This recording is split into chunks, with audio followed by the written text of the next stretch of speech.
Matt stayed a night at one of the top 10 most haunted hotels in the United States. Here's his ghost story. So Matt, you stayed a night at the Hawthorne Hotel up in Salem, Massachusetts, rated one of the top 10 haunted hotels in the United States. Is it really rated? Yes. The top 10 or whatever haunted hotels? Yes. No. Where did you find this? Google.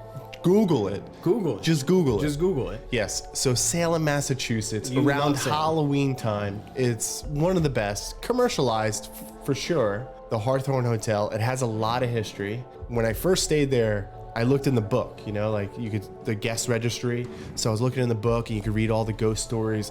The ghost hunters were up there. Yeah, they Who actually else were, was yeah. up there? There was like Ghost Adventures were up there. Everybody's been up there. Well, I mean, yeah, you go to the Halloween, basically, capital of the East Coast, right? What about Anoka? I said East Coast. All right. Salem's one of the biggest attractions, like, you know, Salem witch trials, everything like that. Every place is haunted up there. Haunted gift shop. Haunted gift shop. I did read that.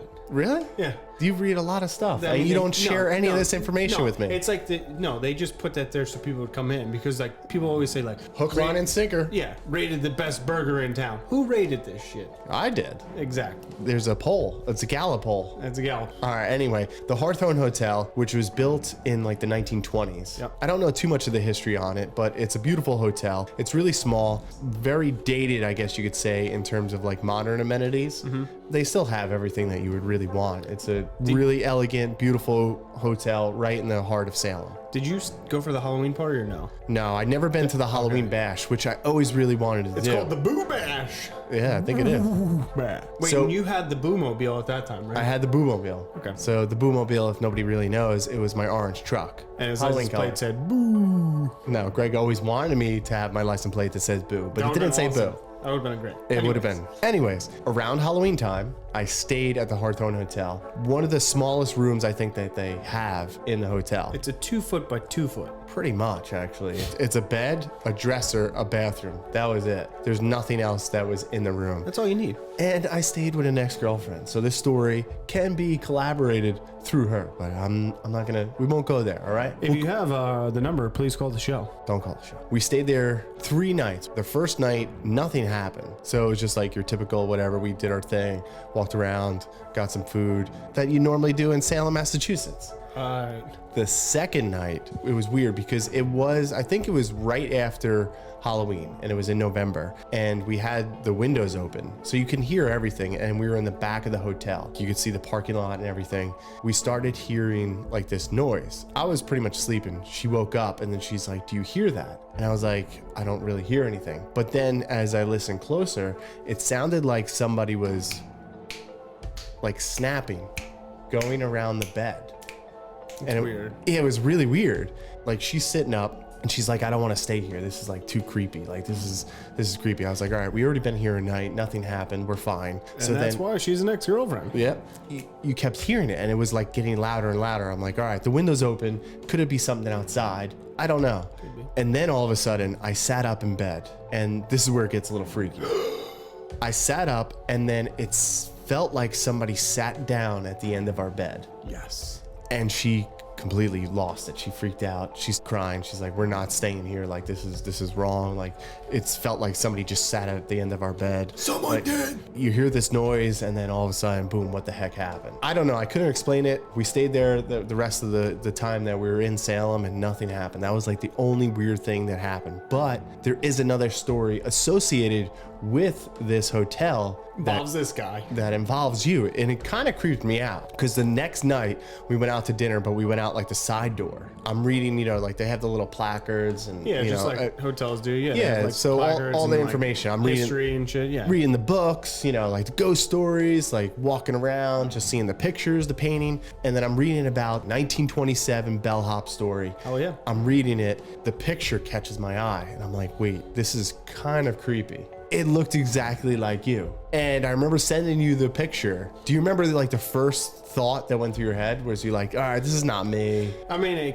it looked kind of similar to me, but you know, same haircut, same like face style, everything. Same everything. Yeah, I mean, it does look like me. Yeah. So do you think like reincarnation's real? Do you think that we have ties to the Hawthorne Hotel in some way in Salem, Massachusetts that we don't even know about? Yeah, but then like what would be the timeline? Because I think he died in like 40s. Okay, so he died in 40s. And then what? I came back like 40 years later. No, so say if you were reincarnated and you were born like right when he dies. Okay. Because we could also talk about that on another episode of the Weekday Weird, which I think would be really cool. Well, yeah, my theory about you get reincarnated and you're crying because like realize you just died, but you can't tell anybody because you don't have the words to speak, and slowly as you grow up you lose all the memories. See? That's why like I think people are afraid of certain things that they have no idea why, is because maybe they died that way in a past life. Is that some type of portal then of ghostly activity, of some type of reincarnation, of some type of portal into understanding the other side, whether you die or not? And it depends on really what you believe in. It depends on if you're really religious or if you're not and you're open to the spiritual world that is the other side. It still freaks me out, man. It is. It's kind of weird. In the picture, we'll do a side-by-side of you and the bellhop. I think his name is Joe from 1927. But who's to say like he didn't live and he died in the 40s. You were reincarnated in the 40s and then you lived up until the 80s. That's like almost 40 something years. So I got like another 4 years to go. And then he died and then boom, yeah. And then you just replay it over and over again. Well, if I die when I'm 40, then you'll know it's real. That'd be weird. Oh shit, dude. Yeah, I don't know. I think there could be something to this hotel. There's plenty of stories associated with the Hawthorne Hotel, and then also the connection with reincarnation or the lookalike. Maybe it was me snapping on the bed. Doppelganger, you? Yeah, the doppelganger, yeah. Maybe it was. Imagine that without diving into the guy's history. What if he had a brother that looked exactly like me? And I was just coming to visit you. And then you're like, dude, that guy looks familiar. He walked in the front door. That guy looks familiar. Do you think things are by chance then? What if his brother always stayed in that room? You had no idea. See, then like you can go down this whole hole. You could. And that's why it could be a portal to something else, to the other side. Maybe to some understanding that we don't even know. I wonder if we got up there and we actually investigated there again and we would have an experience. Because reading that book, what was the room in number? The hotel, I don't remember. It was the smallest room that like they had. 416, I believe, is like one of the hauntedest rooms in the hotel. The most haunted room in Hawthorne Hotel. Yeah, I think it's 416.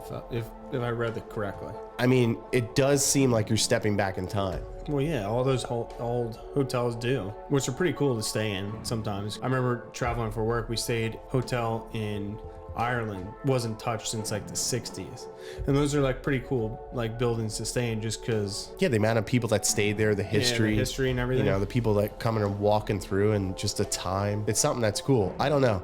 I can't explain my story. Nothing bad happened, so I never felt bad energy when I was there. Even like afterwards, we would always like stop in because there's a bar, restaurant, and you don't even have to be a guest of the hotel to eat there or have a drink. It is a cool spot. I definitely recommend anybody checking it out, but I don't know. I can't explain this. Reincarnation? Do you believe it? And do you believe in the ghost story? Are you asking me? Yeah. Do you give it a thumbs up? Like, I think the Hawthorne Hotel is some type of energy there. There's something else going on there. Yeah, I do. So you give it a thumbs up. Hawthorne Hotel is haunted and could be like some type of portal. I think it's haunted. Yes. So that's a thumbs up. Yeah, portal. I'm not sure on. So that's a thumbs down. Yeah. I don't know. It was a strange event that happened. I can't explain it. Do I believe that it's haunted and I had an experience there? I give it a thumbs up. Other than that, I don't know. Let us know your thoughts. Leave no trace. And until next time, stay spooky. If you guys are in the New Jersey area, we'll be at the New Jersey Devil Fable Festival in Asbury Park this Saturday, May 7th. Make sure to check us out. We'll be roaming around. We'll be in the Pod Baron section of the event. It should be pretty cool. Handing out stickers. Handing out stickers, magnets, pins. You want a pin? Whatever you guys want. Whatever you guys want, we'll be there. So check it out. I'm going to link it up in the show notes, and say hi if you're there. If not, we'll see you next time. Stay spooky. I'm always drinking Dunkin'. I'm drinking Dunkin' because it's Dunkin'. No. I'm drinking Dunkin' because that's what's on the way here. Matt visited one of the most haunted houses. Haunted houses? Okay, ready? Matt, so you took a trip to Salem, Massachusetts and stayed what? That's right, Greg. I did. Matt, You All told right, me to dude. point at the camera. I'm not All pointing at you. I'm pointing at the camera. All right, go. Look at the camera. Look at the camera. I'm talking to the mic. I'm talking into the mic.